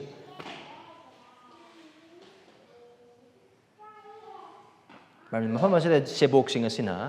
ꯑꯐꯕ ꯋꯥꯄꯥꯎꯒꯤ ꯃꯔꯝꯅ ꯑꯋꯥ ꯑꯅꯪ ꯈꯥꯡꯂꯣꯏꯗꯕ ꯑꯋꯥ ꯑꯅꯪꯁꯤꯗ ꯁꯔꯨꯛ ꯌꯥꯕꯒꯤ ꯃꯊꯧ ꯀꯔꯤꯁꯨ ꯇꯥꯗꯦ ꯑꯁꯤꯗ ꯄꯨꯟꯁꯤ ꯃꯥꯡꯕ ꯑꯗꯨ ꯇꯣꯡꯖꯕ ꯅꯠꯇꯦ ꯈ꯭ꯔꯤꯁꯇꯒꯤ ꯑꯅꯤꯡꯕ ꯑꯃꯁꯨꯡ ꯑꯄꯥꯝꯕꯗꯤ ꯃꯥꯒꯤ ꯁꯦꯕꯣꯛꯁꯤꯡ 12 ꯑꯃꯁꯨꯡ ꯃꯇꯝ ꯑꯁꯤꯒꯤ ꯑꯣꯏꯅꯗꯤ 12ꯅꯤ ꯑꯗꯨꯕꯨ ꯈ꯭ꯔꯤꯁꯇꯅ ꯁꯔꯒ ꯀꯔꯝꯗ ꯃꯇꯝꯗꯗꯤ 11 ꯈꯛꯇꯅꯤ ꯃꯈꯣꯏꯒꯤ ꯄꯨꯟꯁꯤꯁꯦ ꯏꯁꯣꯔꯒꯤ ꯃꯤꯁꯤꯡꯅꯤ ꯍꯥꯏꯕ ꯖꯤꯎ ꯃꯆꯥꯁꯤꯡꯒꯤ ꯄꯥꯞꯅ ꯃꯔꯝ ꯑꯣꯏꯔꯒ ꯃꯈꯣꯏꯒꯤ ꯃꯊꯛꯇ ꯂꯥꯛꯄ ꯏꯁꯣꯔꯒꯤ ꯋꯥꯌꯦꯜ ꯑꯗꯨꯗ ꯄꯨꯟꯁꯤ ꯄꯤꯈꯝꯅꯕꯗꯨ ꯈ꯭ꯔꯤꯁꯇꯒꯤ ꯑꯅꯤꯡꯕ ꯅꯠꯇꯦ ꯑꯗꯨꯕꯨ ꯃꯈꯣꯏ ꯄꯨꯟꯁꯤ ꯀꯟꯖꯕꯒꯤ ꯃꯄꯥꯟꯗ ꯑꯐꯕ ꯋꯥꯐꯥꯎꯒꯤ ꯊꯧꯒꯜ ꯍꯦꯟꯅ ꯇꯧꯅꯅꯕꯒꯤꯗꯃꯛꯇ ꯆꯦꯟꯅꯅꯕꯅꯤ ꯑꯗꯨꯅ ꯈ꯭ꯔꯤꯁꯇꯅ ꯍꯥꯏꯔꯤꯁꯤꯗ ꯁꯦꯕꯣꯛꯁꯤꯡꯁꯤꯗ ꯑꯗꯨꯕꯨ ꯌꯦꯡꯉꯨ ꯃꯥꯅ ꯃꯈꯥ ꯇꯥꯅ ꯈ꯭ꯔꯤꯁꯇꯅ ꯇꯝꯕꯤꯕꯒꯤ ꯃꯇꯨꯡ ꯏꯟꯅ ꯀꯌꯥꯝ ꯊꯨꯅ ꯆꯦꯟꯒꯗꯣꯏꯅꯣ ꯑꯗꯨꯅꯤ ꯑꯁꯤꯒꯤ ꯑꯃꯥꯡ ꯑꯇꯥꯛꯀꯤ ꯇꯨꯀꯠꯆꯕꯁꯦ ꯍꯦꯛ ꯊꯣꯛꯄꯒ ꯌꯥꯝ ꯊꯨꯅ ꯆꯦꯟꯅꯅꯕꯒꯤꯗꯃꯛꯇꯅꯤ ꯋꯥꯈꯜ ꯑꯅꯤꯔꯛ ꯐꯥꯎꯕ ꯈꯟꯗꯅ ꯇꯤꯟ ꯀꯨꯠ ꯐꯥꯎꯕ ꯌꯣꯠꯊꯗꯅ ꯃꯔꯝꯗꯤ ꯈ꯭ꯔꯤꯁꯇꯅ ꯃꯐꯝ ꯑꯁꯤꯗ ꯍꯥꯏꯔꯤꯁꯦ ꯑꯁꯤ ꯊꯣꯛꯀꯅꯤ ꯍꯦꯛ ꯊꯣꯛꯑꯗꯤ ꯆꯦꯜꯂꯣ verse 15 ꯌꯨꯝꯊꯛꯇ ꯂꯩꯕ ꯃꯍꯥꯛ ꯑꯗꯨꯅ ꯏꯃꯨꯡꯗ ꯆꯪꯅꯕ ꯀꯨꯝꯊꯗꯁꯅꯨ ꯏꯃꯨꯡꯗ ꯆꯪꯗꯨꯅ ꯀꯔꯤꯒꯨꯝꯕ ꯄꯣꯠ ꯑꯃꯠꯇ ꯂꯧꯊꯣꯛꯇꯁꯅꯨ ꯑꯗꯨꯒ ꯂꯧꯕꯨꯛꯇ ꯂꯩꯕ ꯃꯍꯥꯛ ꯑꯗꯨꯅ ꯑꯆꯣꯟꯕ ꯐꯤ ꯂꯧꯅꯕ ꯑꯃꯨꯛ ꯍꯜꯂꯛꯇꯁꯅꯨ ꯃꯐꯝ ꯑꯁꯤꯗ ꯖꯤꯁꯨ ꯈ꯭ꯔꯤꯁꯇꯅ ꯎꯠꯂꯤꯁꯦ ꯐꯤꯕꯝ ꯑꯅꯤꯅꯤ matam adu leiba yum khuding mak sing se manung dagi ka bi nate mapan dagi kaira ka kanda asi yum gi mathak ni potha pham mafam aman yum thak ta lai ngi matam adu guma thodom ubo oiba taraga di yum changdana chien gi nabagi naktane Jerusalem thaluk nabagi damakne lan thum kari krak amat puduna masana chesebe phijol du shelaga adu karam jaga de hen Jisu Christ na mayek sengale makha tak matam verse 16 da labuk ta leiba mahak aduna maram di kaino adu matam da leiba missing ayamana low uba missing labuk ta thabak suba missing adu makoina ayu angan madagi labuk ki thabak su na ba lakpa matam da makoi phijol ani khak sele amana thabak suba da seka da phijol adu amana aying ba matam da adugi aying badu pharana bagi damda achon ba phijol arum phijol adu makoi ayamana thabak suba matam da di adugi achon ba phijol adu khara labna thamaka thabak suba madu khara labna thamaka makoi thabak sui Khristana hai se kaino thamgraba poto adu bog lor no seli ba phijol do adu sela kan Jerusalem thadok na bato kaino se Jisu Khristana hai se yam thuna khonglai yang san na bagi damak now hang on the high with a kuding wahei thajou kuding mak sing ado adu sing no khangda boy bata Jisu Christ na maham sa hiding ba pose dum bhap ta ba dum ngamba sing ak adu hena bhap ta na ba gidam kene hang high bidam sing adu Christ na mari se bok sing sa high ba se soi dana thokani thok boy bata ga de nangi punsi kan sana ba or yum da gi paisa duk le hori ada le hori andudagi ai yumjina kamai ta hoba andudagi ai gi lamna kamai ta hoba amungna phangi amdu amatta wagana khwaidagi maru be nahakki thawai amsung punsi kan punsi gi mama yam karim dele aduga adudagi ju hena mama yam bade na khoi gi demak ta ai hakki thawrang adugi matik chaung loi karino verse 10 again jate pun mak ta wa paw si hana samdokpa aduna aduna hena maru naki punsi dagi naki lanthum dagi na khoi gi lanthum dagi punsi dagi ikai khumna badagi na khoi yum sampatti dagi nakoi punsi duk apa bawa ki thawal aduna hen apa bawa sandok padun ai yathang se hen maroi aduna chelo this is the urgency aduga verse 17 dagina 19 powers the ubu phangadori bese adugi matam aduda Jerusalem gi manung oche thokodor ba awa nang khuting mak sing adugi matang gan kari hai verse 17 adu numit sing adu now nong adu losing adu amana te ba mek sing na khangba ngame numit sing adu miroli bi amasung khomnori bi sing adu awa banida aduga nakhoina chen badu ningtham tha da thokna ba haiso now kari de maknu Jisu Christ na si wahei sing hai bese amdi matamadu thokda awan khudum musing da adukki matik awa oigani adukki matik khudong cha da oigani adukki matik pikham na ningai oiba mo ong mo oigani now aside se tongan mo ong na nakhoina tarak ta bra habidi khangde aina tarak pa kharlai verse 17 de hairiba khomno rubi sing amasung miro libi sing sina spiritualized tau tho kare hai Esorgi wahai khangbadi khangba loinama khangba adubu tawdaba aduga sandoktaba dum tab hemandra dum puk kang thora aba mi sing kana no adu amatra natte asida haise adu gumba thodo ma tholak matamda chen gadorido ching tanane now ching ka gadorina angam marai sing ka gadorina alde the miron basing and then mabuk nori basing or khom nori basing an hai ba ta gadi angang pokpa da ngai ba nupi sing makoi pangal sole makoi pangal leite and then makoi damti aduki bate wapo and then verse 18 ningtham ta khudong cha na pik thani aying ba na aduki din nungsit na un tongan mo ong den khudong cha ba khuding maksing mayam thene gani aduna Khristana har second adugum ba do odena bidam hai so so pam thok pa soidam thokani adugi awab anang sing do ningtham tha thok den no bidam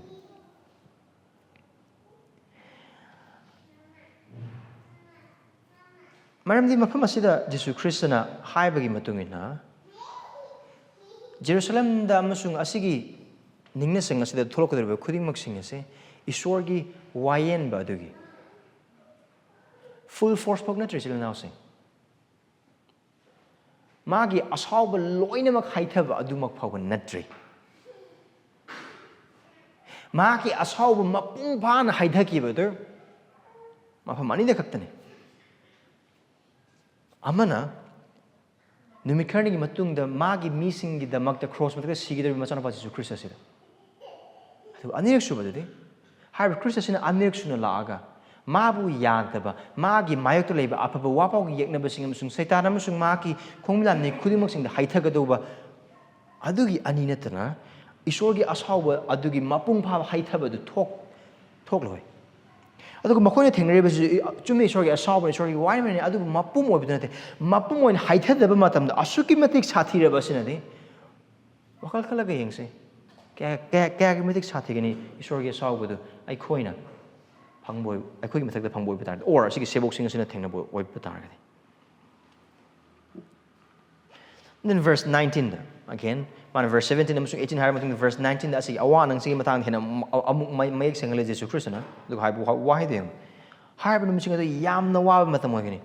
Esor semgi be khuchem gi ahobadagi hojik phau asiguma numit amata thokidri adu kai do ngai desu thoklero na asigi wahei se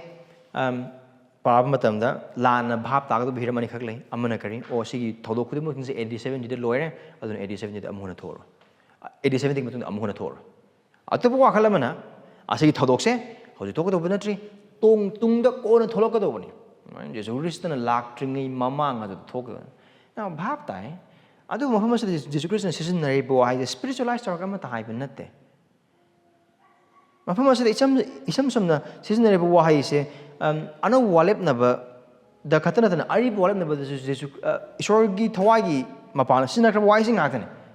amam dai boy bataragadi Exodus chapter 9 verse 18 amasung 10 verse 14 amasung 11 verse 6 pa boy bataragadi Egypt thokpa thodok khudingmak singada amuk hana thokjub thodok amagum amuk hana tholrod thodok amagum ngakani Esor haikibada. And then Joel chapter 2 verse 2 adu oitare karino si wise haiba me panan Jisu Christ magi sebok sing sita bhap ta haning lise asig matam ste khang deba awa anang se aduki mate kham thengbo ogeni amuk khan su khangning loi amuk khan su wakhal na phabo khanba matam da kari hagini chokthaba phau mo kai wa adugi awa anang adugi khang do khangani amram dhaibo batagadi this is the expression of unparalleled suffering ai khoi gi punje hek thok ina chainam na ba matam da or punje awa nang ama thengna matam da ai mu wa ba lerma do mi or ai na khangi ana chaina si mu asibu yona khang ba mi kanantul da lerma do gi wakhal da wangang matam sing matang sing hoi leita banate khanda matang leita bana adugi oiba wakhal na adu ne asigi wise is nice adugi mati wa boy gani adugi mati wa bo oi gani hainingai leita na adu harbu khudimuk sing thada bechel announcing chapter 11 da gi develop torokrabani adu mafam sa Jisu Christ hen mayek sing magi sebok sing adu tambirak khaktane marandi hai pandaba hai adu da pandam pibagi matang da aduga Jisu Christ na chapter 12 da inkol chanma mi gi pandam piba matang khudimok sing adu da asigi thodo asigi marile na khudimok sing Christian lone hai khraba ngaktane adu asimaksu thoke now again Josephus ki account sing da adugi matam sing khudingmak sing adugi mati kiningai adugi mati oiba wa boyke now hangbu wang le holocaust ki hena sathibar jalana adugi tongan maong sing holocaust haibadi Hitler na Jew macha adugi mati yamna hakki ba matang am khagle world war gi matam da na adugi hena sathibar jalana na adugi wang hangna bande Christian Muhammad da hai ai phasna hai kre Muhammad da Jisu Christ na hai bo hai se asigi matam asida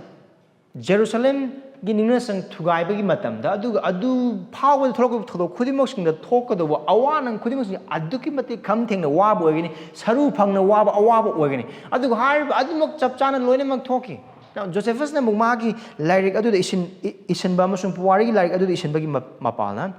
adu gi tha manga muk kharagi adu gi thodo khudingmak sing adu si krise chawrakna mioi jiu khaktang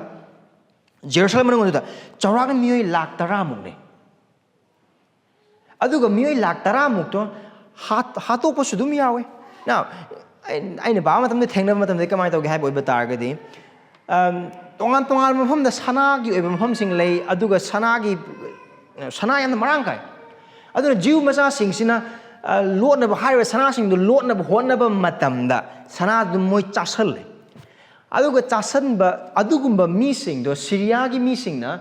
nongma chekpal lagi tarakpa matam da jiu masa ma tarakpa matam da mabuk to pokharakpa matam da adugi mabuk adu dagi sana sing mayam yarokpa sing loine mak moi uba phange ꯑꯗꯨꯗꯒꯤ ꯃꯣꯏꯅ ꯇꯧꯕꯁꯦ ꯀꯩꯅꯣ ꯍꯥꯏꯕ ꯑꯣꯏꯕ ꯇꯥꯔꯒꯗꯤ ꯑꯗꯨ ꯑꯣꯏꯇꯥꯔꯒꯗꯤ ꯃꯣꯏ ꯁꯅꯥ ꯃꯌꯥꯝꯗꯣ ꯃꯣꯏ ꯆꯥꯔꯒ ꯂꯥꯛꯄꯅꯦ ꯍꯥꯏꯅ ꯑꯗꯨ ꯈꯪꯕꯗꯒꯤ ꯁꯤꯔꯤꯌꯥ ꯃꯆꯥꯁꯤꯡ ꯑꯁꯤꯅ ꯑꯗꯨꯒ ꯑꯇꯣꯞꯄ ꯃꯤꯁꯤꯡꯁꯤꯅ ꯖꯤꯌꯨ ꯃꯆꯥꯁꯤꯡꯁꯦ ꯐꯥꯔꯒ ꯍꯥꯜꯂꯒ ꯑꯗꯨꯒ ꯆꯈꯥꯎꯁꯤꯡ ꯂꯧꯊꯣꯛ ꯑꯗꯨꯗꯒꯤ ꯁꯅꯥ ꯊꯑꯣꯏꯅ ꯂꯣꯏꯅꯃꯛ ꯂꯧꯊꯣꯛꯏꯅꯤ ꯑꯋꯥꯕꯅ ꯈꯝ ꯊꯦꯡꯕ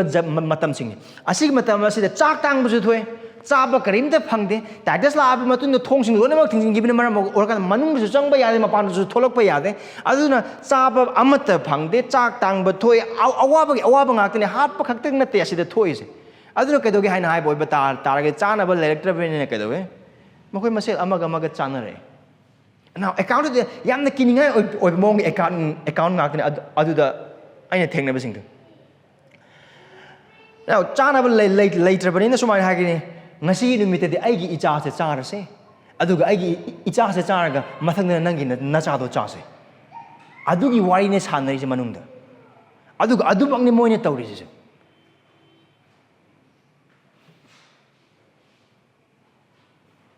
ꯑꯗꯨꯛꯀꯤ ꯃꯇꯤꯛ ꯍꯥꯏꯅꯤꯡꯉꯥꯏ ꯂꯩꯇꯕ ꯏꯁꯣꯔꯒꯤ ꯑꯀꯤꯕꯒꯤ ꯃꯁꯛꯀꯤ ꯑꯣꯏꯕ ꯋꯥꯌꯦꯟꯕꯅꯤ ꯃꯈꯣꯏ ꯃꯊꯛꯇ ꯂꯥꯛꯄꯗ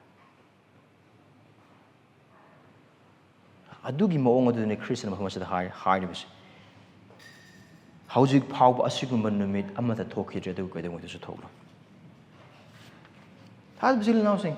ꯑꯁꯤꯗ ꯑꯩꯈꯣꯏꯅ ꯎꯔꯤꯁꯦ ꯀꯔꯤꯅꯣ ꯏꯁꯣꯔꯒꯤ ꯑꯁꯥꯎꯕ ꯑꯃꯁꯨꯡ ꯏꯁꯣꯔꯒꯤ ꯋꯥꯌꯦꯜ ꯑꯁꯤ ꯀꯤꯅꯤꯡꯉꯥꯏꯒꯤ ꯃꯁꯛꯅꯤ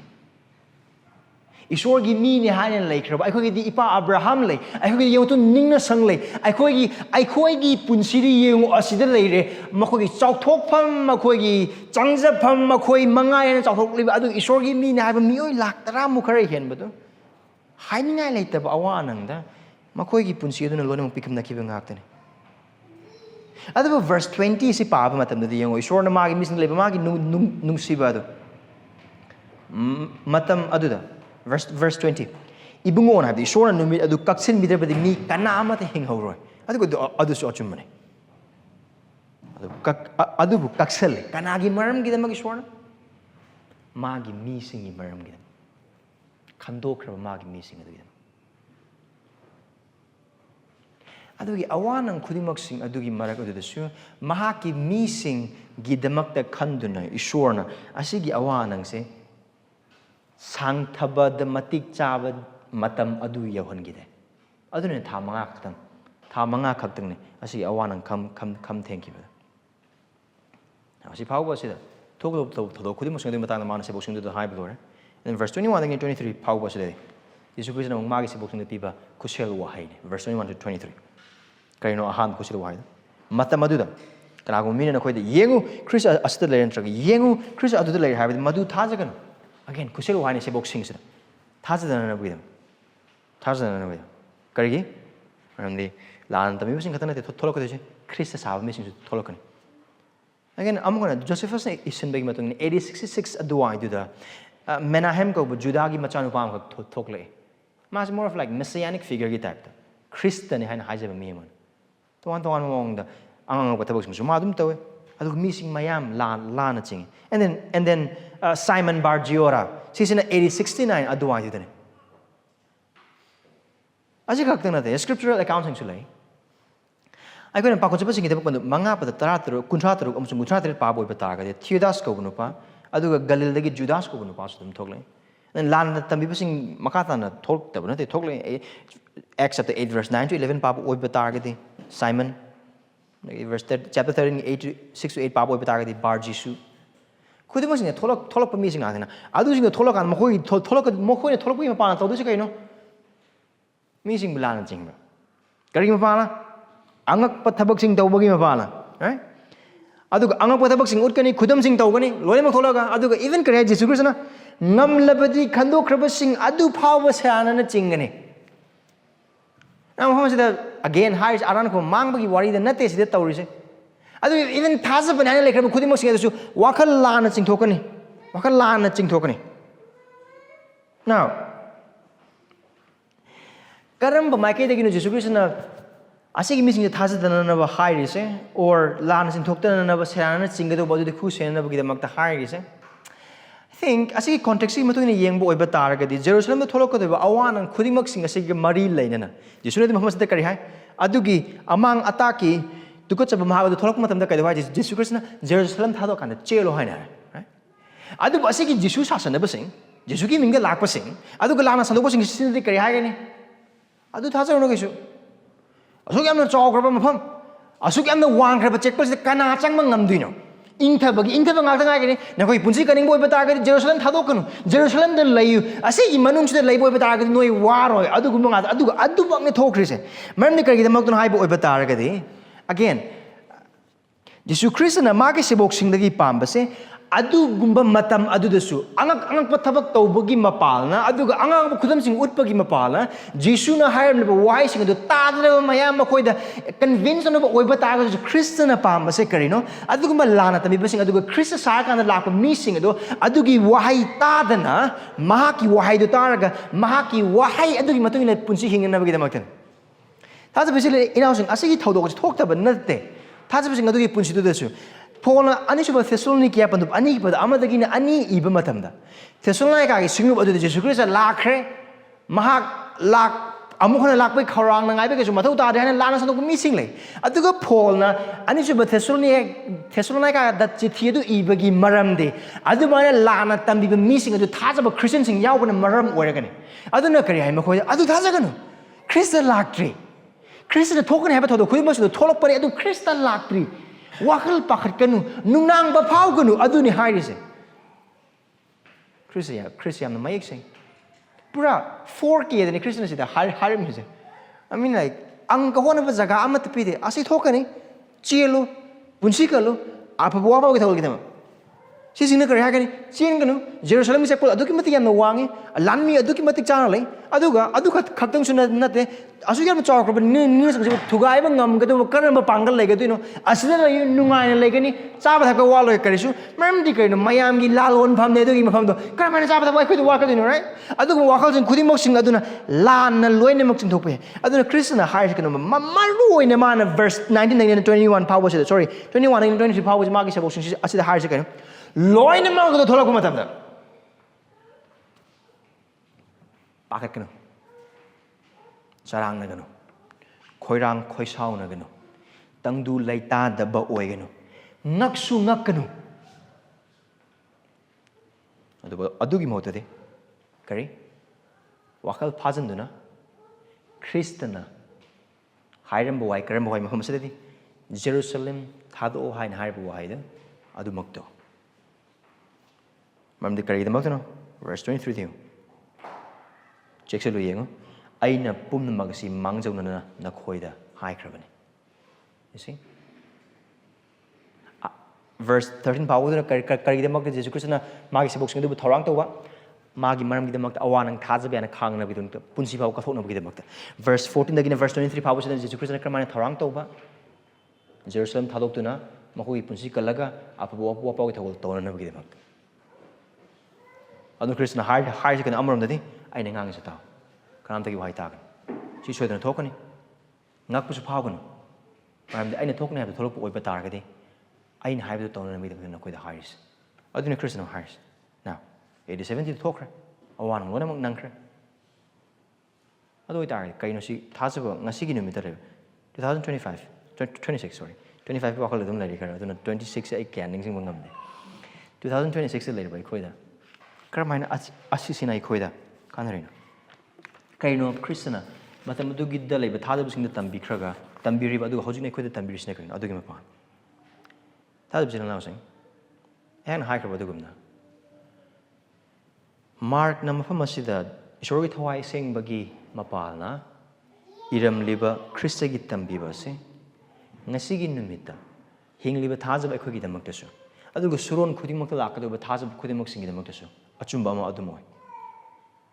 ꯀꯔꯤꯅ ꯃꯔꯝ ꯑꯣꯏꯔꯒ ꯑꯅꯤꯁꯨꯕ ꯇꯤꯃꯣꯊꯤ ꯄꯟꯗꯨꯞ 3 ꯄꯗ 13-13 ꯐꯥꯎꯕ ꯀꯔꯤ ꯍꯥꯏꯗꯨꯗ ꯁꯥꯁꯇ꯭ꯔ ꯈꯨꯗꯤꯡꯃꯛ ꯀꯔꯤ ꯏꯁꯣꯔꯒꯤ ꯁꯣꯔꯗꯒꯤ ꯑꯣꯏꯕꯅꯤ ꯑꯗꯨꯒ ꯍꯥꯏꯔꯤꯕ ꯏꯁꯣꯔꯒꯤ ꯁꯣꯔꯒꯤ ꯋꯥꯍꯩꯗ ꯃꯤ ꯑꯃꯕꯨ ꯇꯝꯕꯤꯅꯕ ꯁꯦꯝꯒꯠꯅꯕ ꯁꯥꯒꯠꯅꯕ ꯃꯄꯨꯡ ꯐꯥꯕ ꯑꯃꯅꯤ ꯑꯗꯨꯅ ꯑꯅꯤꯁꯨꯕ ꯇꯤꯃꯣꯊꯤ ꯄꯟꯗꯨꯞ 3 ꯄꯗ 13-13 ꯑꯁꯤꯅ ꯃꯔꯝ ꯑꯣꯏꯔꯒ ꯃꯐꯝ ꯑꯁꯤꯗ ꯈ꯭ꯔꯤꯁꯇꯅ ꯇꯝꯕꯤꯔꯤꯕ ꯑꯁꯤ ꯃꯇꯝ ꯑꯗꯨꯗ ꯂꯩꯔꯝꯕ ꯊꯥꯖꯕꯁꯤꯡ ꯑꯗꯨꯒ ꯁꯦꯕꯣꯛ 12 ꯑꯗꯨ ꯈꯛꯇꯪꯒꯤ ꯅꯠꯇꯅ ꯇꯥꯏꯕꯪꯄꯥꯜ ꯑꯁꯤ ꯂꯣꯏꯗ꯭ꯔꯤꯕ ꯃꯇꯝ ꯑꯗꯨ ꯐꯥꯎꯕ ꯈ꯭ꯔꯤꯁꯇꯅ ꯑꯅꯤꯔꯛ ꯍꯜꯂꯛꯇ꯭ꯔꯤꯕ ꯃꯇꯝ ꯑꯗꯨ ꯐꯥꯎꯕꯗ ꯂꯩꯒꯗꯧꯕ ꯃꯥꯒꯤ ꯁꯦꯕꯣꯛ ꯈꯨꯗꯤꯡꯃꯛꯁꯤꯡꯒꯤ ꯄꯨꯟꯁꯤꯗ ꯑꯆꯨꯝꯕ ꯑꯃꯗꯨꯝ ꯑꯣꯏ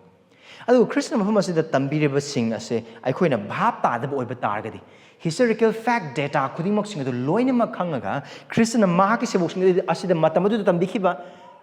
aduga markna singu adu tambikhiba aduga hosina aikhoina tambiriba ase aikhoina khangdaba oiba taragadi asi bhap tadaba oiba taragadi asi koina thajadaba oiba taragadi thajaba jelanausing mark no 13 gi bada 10 ga merding na kulhumdoi phawa asida yauriba aikhogi punsi gi makta mamal yamlaba mani ase mangba chamarabadi asi mangane khoi adun amorom da haiba oiba taragadi asigi wahei Esorgi wahei sina aikoi wakhal aikoi kok aikoi thamoi amasung aikoi punsi apumba se honghangadoba ma ki wahei ne this text this passage should inform our head our heart and our life maram adum Khristigi animane Khristigi wahei da ningsingbar mamangi section da hiram khudum se singse karigi ahobane haba miron bagi sabok bagi chaina gi ahobane right kaino adu Jisu Khristana hais Jisu Khristana Jerusalem gi ningnasang adu thugai bagi matang na thokani harba thodo khudimok sim sung temple ningnasang thugai khudimok sing adu chumbo oiba targadi mana verse 24 gi tambirak pa harokadoriba mahak aniraksuna lakpa se soidana thokani hain hain temple thugai ba adu gi awana adagidi Titus oigera Caligula oigera and then suron khudimak apaba wapau gi yeknaba singna apaba wapau thajaba khudimak mathak thoiba thodo khudimak sing loinak tholakpa oiba taragadi karino adu da uba phangise asi chumma banina Khrista aniraksuna lakpa du soidina thokani thada bijil na so masida Khristana tambiri base mahang aniraksuna lakado adugi achumba adugi matangda aikoi punsida Khristana mayek sengna chumna bhap ta haning basing leibana maram oiragani aduga Khristana aniraksuna hakchang na magi sargadu sing aduga lonena peres singa khongduna lakpa adu ngasi oibe yai or hayeng oibesu yai or chahi magi matungda oibe 10 gi matungda oibe or chahi 100 gi matungda oibesu yai chahi juna de yamna mathau thai je khogi de market that doesn't matter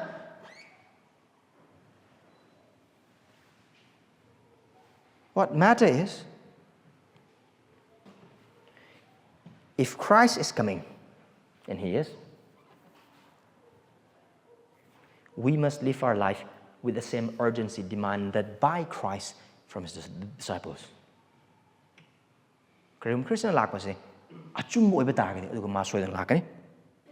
mana lakpa se soidaba amane haina mahana haiba oiba taragadi aduga adu soidaba amane adu oiba taragadi nangam sungai ngasigi mi thajab amone khoi punsi hingba matamda sebok sing aduni hingpham thokpa punsi makhoi ki nakong Khristigi wahai da thambagi mapalna aduga makhoi ki thamoi thaurang tawbagi mapalna hingado mahingdo ai khoi na su hingado punsi mani maramdi Christ lakado oiba taragadi Christians ai khoi se karino ai khoi na ngai se karino ai khoi na ngai se ma ki aniraksuna lakpa du bane thad bijil itilena so ai khoi ni hingli se achobu numit anigi Karaktane. Amana Khristana cross mathakta sikhi benube. Aduga ani subana man anirak suba oina ningthom sung Prabhu Singh Prabhu na lakdo benube. Adu sodana lakari adu Christ gi tambi bene. Asig matang na khoi makata na mathangi nong majing sorna yabi oiba taraga dingani. Aduga hai bu oiba taraga de Khristana lakpa adu ngaiba oiba taraga de. Aikhoina nungti numit khudingmaki taibang panba asida hingba punsi adugi effect side effect upham thoe. Aikhoina first John da paaki bu karino asigi asasi gi lonena leiba mising aduna kadogani mahang sengbugumna sengdokjaba tare hapta amagi matamda aikhoi loina thabak chinaba ngakna satra oibasing su yawe and then exam gi tharag leibasing su yawe and then thabak tongan ba office ki staff oiba thabak sing aikhoi loina mak thabak chile right and tutor oibasing su yawe and then office ki thabak tobasing su yawe tongan ba ising gi thabak tobasing aikhoi gi mark loina mak yaw mama oibasing su yawe loina mak yaw loina mak thabak chile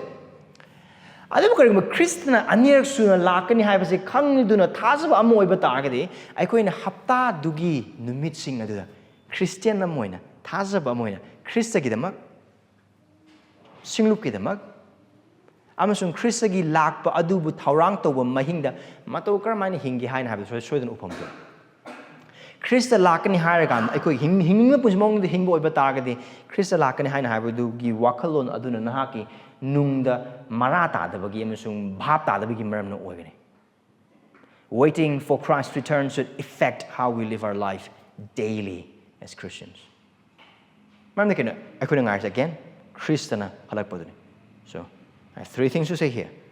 3 ways to live. Jisu gi wahei thajou, nahakki wakhal, amasung khangba heibada nattana.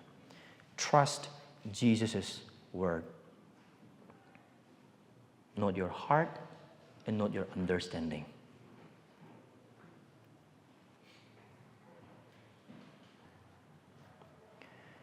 Jisu Khristana mafam asida magi siboksing asida hairiba wahei se asi se thokre hana hai se thoksu thoi khudimak singsi moi kanjanabagi damakta moina tawduje karino Khristana hairiba wahei do adu khaktamak yeta su haidana oida su haidana mangning amar chatana adu khatang taraga adu khatang taw adune moina nauna invent tawdo karimta leite angka hochin gado gi jaga karimta leite adudagi aidi asidi aidi adadi na again yumthakte kumakuma to ngai khone he aibu aigi suitcase store right adu ngai khone aibu labuk thabak suba mi aduna su horen nungdang khamai tawni asi paihod na Krishna kai amate ngamgono han amate ngamgono jelop yam tuna right adu khaki ma ne moi punsi kan bang ngamgodu se na again puwari matungina adu gi numit hap tha manga chupna Jerusalem amasung Jew majasing hat patukpa tawbagi thabak mioi lakh 10 muk sibaduda Christian amatte yaude karigidamak korangdo male Jisu Christ sebok 10 ma yaude duda si bada aduga atai Christian sing amatte yaude siribo khuding mak singse Jisu Christ gi wahai or matung ta ko sebok sing gi wahai da thajadaba adubu kana thajaba Christ sasana basing aduga lana tami bising du thajaraga Jerusalem da lei hoba mising dune Jesus Christ na haidi kari Jerusalem thadoga atopa chingma da chelo right adubu asigi mising sin da kadoga hana haiba tari Jerusalem thado chen bagi mahuta adugi thodok to tholakpa matam da Jerusalem gi mapana lema mising asina Jerusalem gi manung loi mangai tension leisi manti adu da moi convey phangni hana moina khanjabagi na maram orakanda makoi gi khangba haibino kaina taise Jerusalem khwaidagi achetpa mafam ne Jerusalem gi ningasang khwaidagi achauba mafam ne adu da aikoi hingba phangani punsi phangani Christ yohane kari yaroi chelo natrade noi mangani aduna mi lakh 10 muk sibadu da Christian amata yaude Jesus Christ se poknam ta yaude kaino moin tawida Christ have in the maram oragani moi angka hote anu wakhalon puthokte lotsi kaimta taude problem moina chen ki bedu peria ko mafam amadane chingam amadane mokon chela kana lot ki thajabu singse ubra Jesu Christ gi wahei tabagi kana bumsung tongjaw se thajabasi nausing nangamasung aigi punsida aikoi gi punsida ibungo maaki haibadi indana maaki aningbadi tauna bohonadana punsida awana nung thena kana karinu prabhuna aingona tawbiri sibana wang hangba mission hogi mark yaw boiba targadi ihana na nahak ni Esorgi wahaida mahaki aningbada Kristagi wahaida inbagi punsido hana semdo adugi matungda ibungo mahaki aphabagi mahau tangba phangani kariguma sebok sing sina Jesus Christ gi wahai adu ta bagi mota matamadugi mising matamadugi losing sing mogi losing sing ta kan laram boiba targadi moisu lakh 10 sibadu ma sodan loina ma yawram gane adu moi si de karigida makta Christ ta bana maram orakanda aduna wahang se gain ngasi ni na Christ gi wahai sing Bible do uraba nan hojik tariba thada bisil ichil inaw sing wari sana matam na na tariba na ki punsi matangda amasung hingli punsi adu gi matangda nahana tarbi Esorgi animbasing apambasing tawgudaba taroidaba hingadaba hingloidaba lepkadaba lepoidaba hoyoidaba mayoidaba jaga khudimosing thajabasile nausing nahak ngasigi numita Kristagi wahai du taduna thajaribra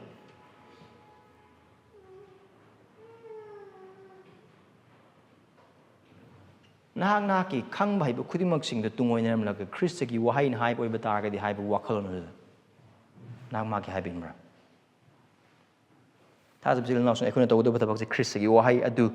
chamna taba chamna losanba chamna thajaba chamna tawba adu khaktan aikhoida haraunabagi amasung ingthanabagi maram amakaktan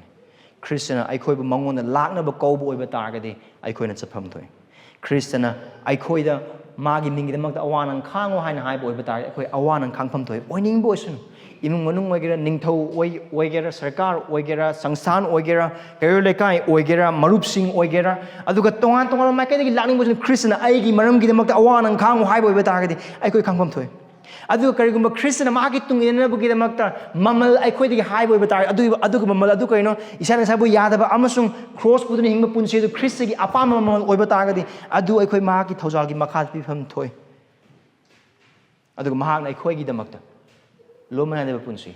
amasung thauja amasung matik manga amasung ikai khunna badu wasak bi oiba targadi adu aikoi thajapam thoi aikoi na tori do bisna kari aikoi khangba heiba singba aikoi gi angkot paiba aikoi gi solution putok paiba khuding mak singa do loina mak thadoga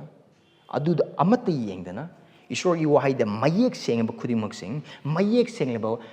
yathang khuding mak sing adu thajaba amon hingba mathau tabu khuding mak sing adu inba mani thada bisel lang sing kayam toy na ko da sisin ningsing haring do Esorgi wahei na aikhoina phani hana khalaga torobi Esorgi aning boiram da maram oraga aikhoida awanang nangba matam sing aikoi leitaba nate kayam toina noi khoina asining sing gadoise kayam toina noi khoina hanjin asi asoiba togodoise asi kagumse Esorgi apangba aduna miyoibagi asingbadagi hena sing the foolishness of God is wiser than the wisdom of man wiser than my wisdom wiser than your wisdom aduga asida aikoi damak khusel wahei sule karigi damak no again ningna sang pumloi lotion kita mioi lak taramuk si kita awanang khambulon kari na maram oiragano maram ni makoi Khristagi hai bin da maram oiragane Esorgi hai bin da maram oiragane hai badu pari puri dum thangthare adu mangni mana Jisu Khristana chapter 11 dagina chapter 12 ki verse 12 hawda ut khrabado matam do leramba Jehudi macha sing sasri oja sing Sanhedrin adu Sadduki sing Pharisee sing khudimok sing gi ut khrabado makhoi gi pa karamba pa Esorgi wahai Khristagi wahai ta da bagi mani karigi da makno hain hai boy bataragadi yan hambada asigi mi sing sina Khristagi matam da leramba mi sing asina Esorgi wahai thajade Esorgi wahai thajada bana maram oraga makhoi gi damak laiba Messiah adu makhoi Messiah ona thajaba ngamde adugi modo kai dai makhoi haiba Messiah adu hatong na bagi damak da khu sille lalhan na bagi damak da honai aduga maki wahai sing dum na kong da amata changhande adubu aran ning pisla kar bhut chang mane khara hai adugi di angau bane khara hai adugi saitan ga thabak subina bane khara hai aduna loina mak thaido ga loina mak thame aduga ultimately haiba makhoi matam kaya ding ngajarak pa Masiha asima Messiah ase makhoigi makhut makna hatkani ubra Esorgi wahai thajadaba matamda makha taba pap sing adu makhoi Esorgi wahai thajadaba aduna Masiha masak khangde Masiha masak khangde baduna maram oragan maki wahai tade maki wahai tade baduna maram oragan da Masiha adu makhale adugi phal makhoi kari phangi tumna mangba makhoigi dharma na kan mangamde makoigi ningna sang adun sukan kan mangamde makoigi chawraba chekpal adun sukan ba amata ngamde Isorna magi ashawbada magna wayelakpa matamda adugi wayen madu lepa ngamgodo miyoibagi pangal miyoibagi oiba losing miyoibagi oiba cheksinba miyoibagi oiba lantum miyoibagi oiba mingchat ikai khumnaba kari amata leite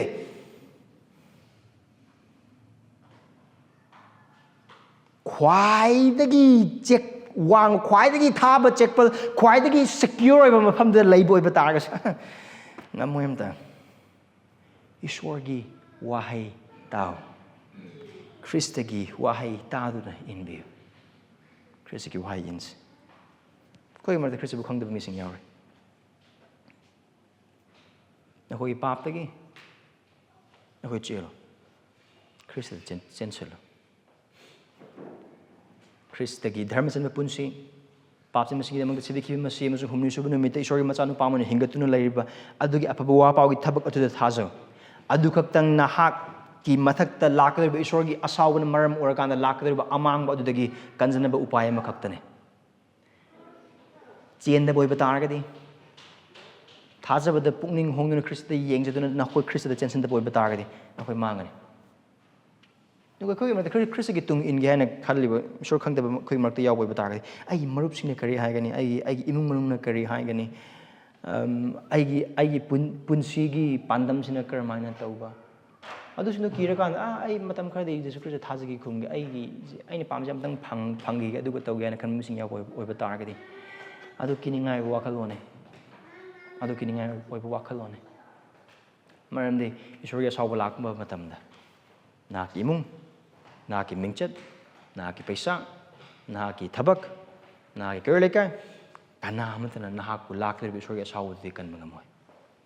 Khristana thajabi. Khristana thajabi. Ani subadari.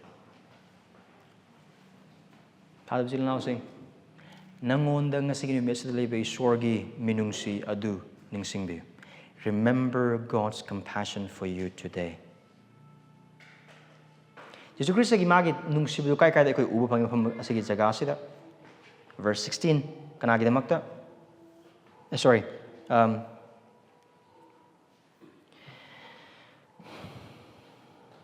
Verse 17 kanagi damakta ma wakhal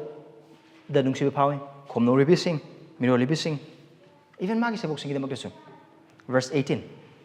Adu even verse 20 lakpa matam dasu. Kaino mana haiba wahai do. Numising kak chanbe adu gi awanang gi matam do. Kanagi damak magi mi singi damak.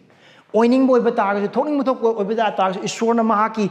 mi singbu kaungba leite. Thada bisil inaw sing asi hai na thasa ba khoi gi punsi awanang amata thengnero Christ gi maram gi damak awanang kham mathau ta haiba natte. Re comfort na haiba why amakle. Christianity doesn't offer smooth flight.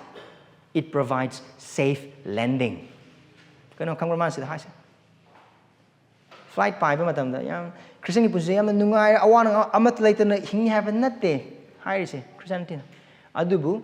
panthung phamdo adu ki matik nungai ba oini haina haibani khudong thiba amat leitana nang am sungai Christ gi maram gi da mak tongan makal gi awanang myam nang be Christ gi maram gi da mak apa wapa sundo ubagi maram marup sing thado amsu yai campus gi. And then hojik tinari marup khudimak sing adu makhoi gi punsida leiba Esorgi yada ba thaba khudimak sing adu gi nahak nasana nasabu akoi isana isabu lamna thambagi maram akoi thadok piramsu yai. Imung manung gi mi sing Christ gi mingi da mak tongan moong da lepaga thajab ya ba Khristana moni hingbana maram oiraga imung manung gi mi sing akoi bu khundok piramsu yai. Kayo lekan tamthokpogi matang pho phangbe or for that matter even akoi Christ gi maram gi da mak sigi ba phawbusu yai. Adu bu hiram khudingmak sing adu da Khristana akoi bu kawlite. Esorna akoi bu kawlite.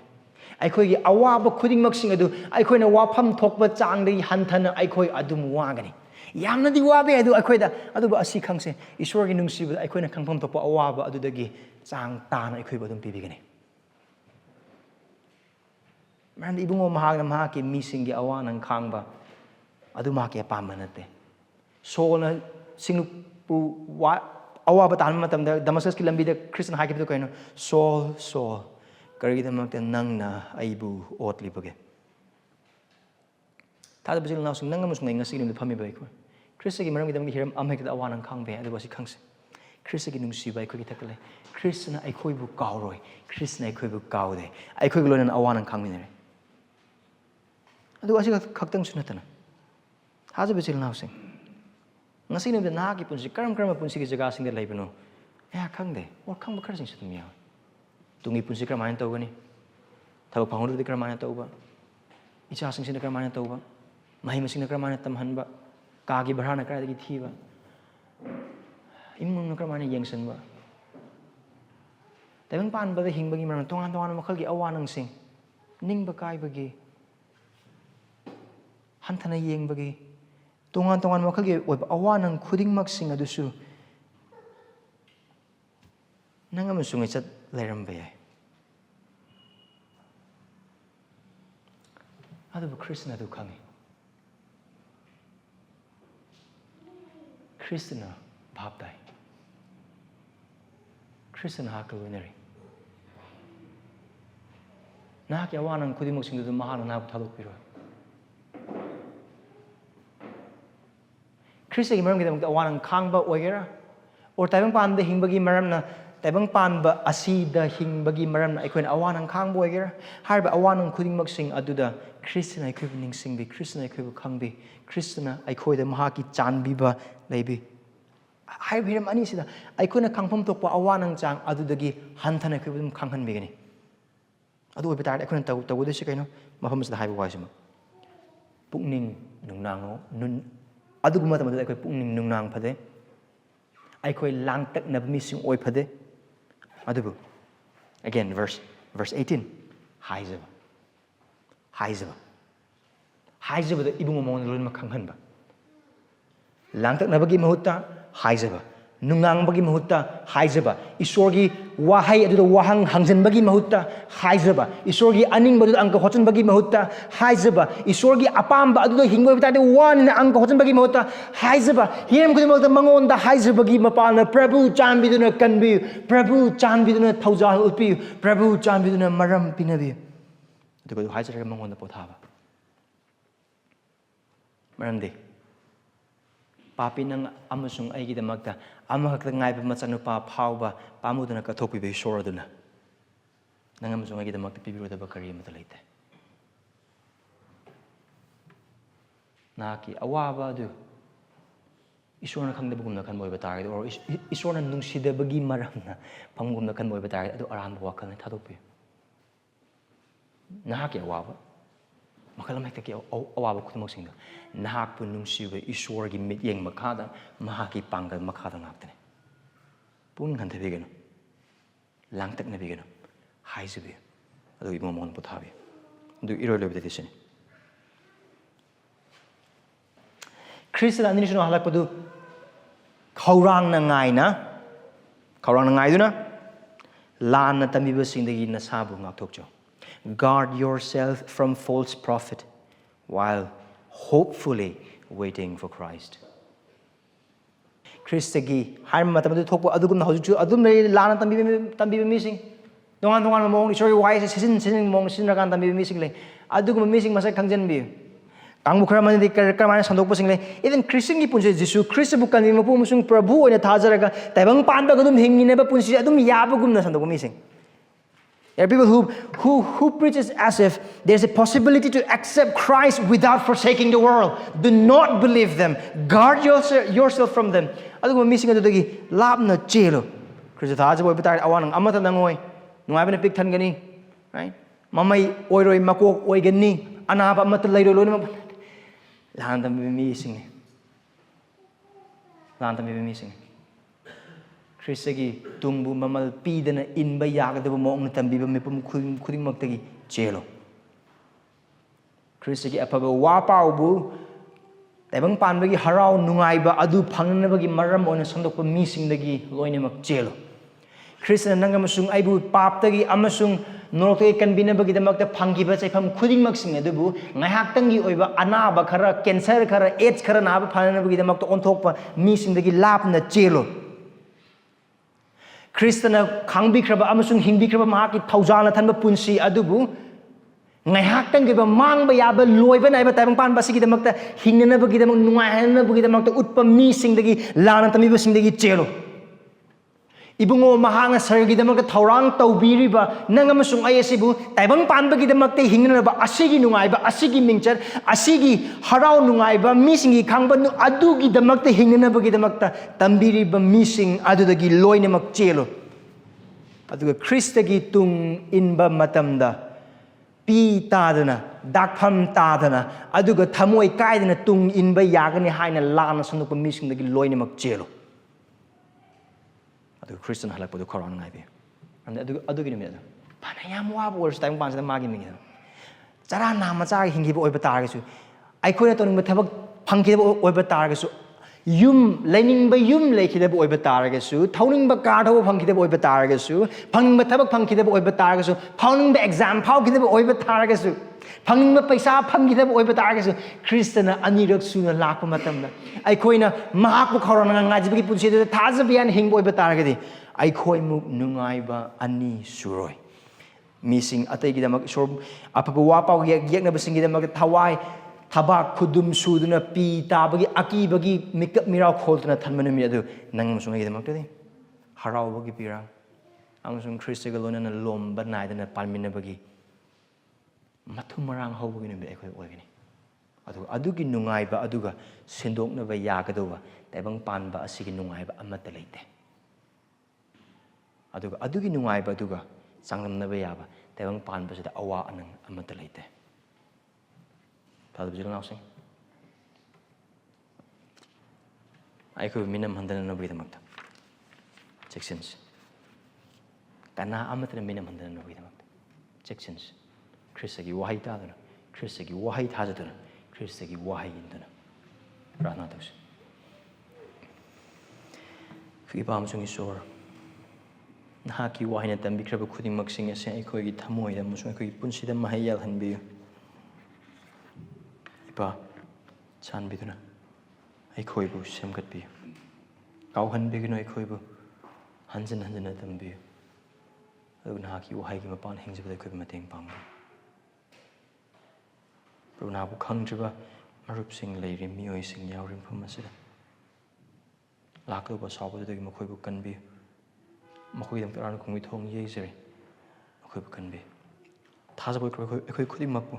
ꯀꯅꯥꯝꯇꯅ ꯃꯤꯅꯝꯍꯟꯗꯅꯕꯒꯤꯗꯃꯛꯇ ꯑꯩꯈꯣꯏꯕꯨ ꯊꯧꯒꯠꯄꯤꯌꯨ, ꯄꯥꯡꯒꯜ ꯄꯤꯅꯕꯤꯌු. ꯇꯥꯏꯕꯪ ꯄꯥꯟꯕꯒꯤ ꯉꯥꯏꯍꯥꯛꯀꯤ ꯍꯔꯥꯎꯕ, ꯅꯨꯡꯉꯥꯏꯕ, ꯃꯤꯡꯆꯠ ꯈꯨꯗꯤꯡꯃꯛꯁꯤꯡ ꯑꯃꯁꯨꯡ ꯑꯁꯤꯒꯤ ꯇꯥꯏꯕꯪ ꯄꯥꯟꯕꯒꯤ ꯑꯃꯁꯨꯡ ꯍꯛꯆꯥꯡ ꯌꯥꯅꯤꯡꯕ ꯑꯄꯥꯝꯕꯒꯤ ꯋꯥꯁꯛꯄ ꯈꯨꯗꯤꯡꯃꯛꯁꯤꯡ ꯑꯁꯤꯅ ꯈ꯭ꯔꯤꯁꯇꯒꯤ ꯋꯥꯍꯩꯕꯨ ꯇꯨꯡꯑꯣꯏꯅꯀꯗꯧꯕꯗꯒꯤ ꯈꯣꯡꯒꯣꯏꯅꯀꯗꯧꯕ ꯄꯨꯟꯁꯤꯗꯒꯤ ꯑꯩꯈꯣꯏꯕꯨ ꯀꯟꯕꯤꯌꯨ. ꯌꯦꯁꯨ ꯈ꯭ꯔꯤꯁꯇꯒꯤ ꯃꯤꯡ ꯅꯤꯖꯔꯕꯅꯤ. ꯑꯥꯃꯦꯟ.